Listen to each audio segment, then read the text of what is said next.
Hey YouTube, Shashank here. Well, we had a snowstorm here in Chicago yesterday, about 5 inches of snow fell, so I came out to use my snowblower and I found out that it's not going to work because the primer bulb is missing. And what can I do about it? Because I got 5 inches of snow sitting there on the driveway. Well, here's a 2-minute hack on how to get your snowblower working when you're missing the primer bulb. First thing, you have to know you're missing the primer bulb. So what is it? Here I have my Toro snowblower, 2-cycle, typical snowblower, ready to go.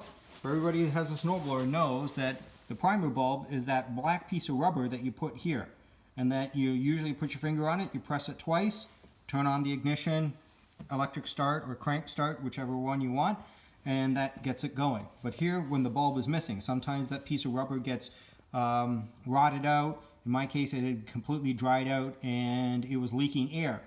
The purpose of the primer bulb is to push air down that little hole, pushes gas from the tank into the chamber. You can go ahead and start it. When you don't have that primer bulb, first thing you do is go online and you order your replacement bulb, which is going to take a few days. But you got snow on your driveway right now, so what do? Well, here's your hack.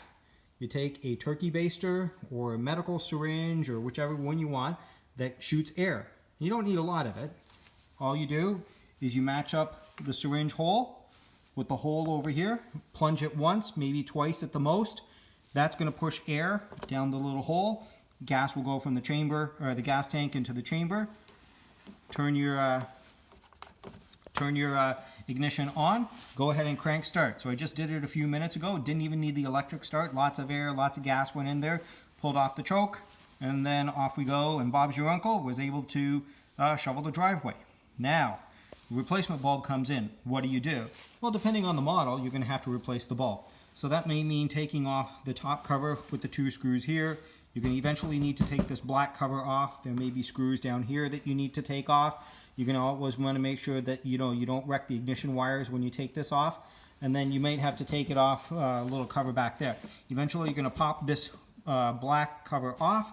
It's going to expose the primer bulb and those plastic assembly. This plastic assembly is still going to be in good shape, so probably going to need some pliers to pry the sockets off. We'll replace the rubber that's there, put a new bulb in there, snap it all back together, make sure that the ignition is actually reconnected, and then put the black cover back on. If you had to take the top cover, put that back on. If you had to take the back cover, put that back on, and you're all ready to go. 3-minute hack on how to get your snowblower working when you are missing the primer bulb, using a turkey baster to get you through until your replacement primer bulb comes through. Thank you.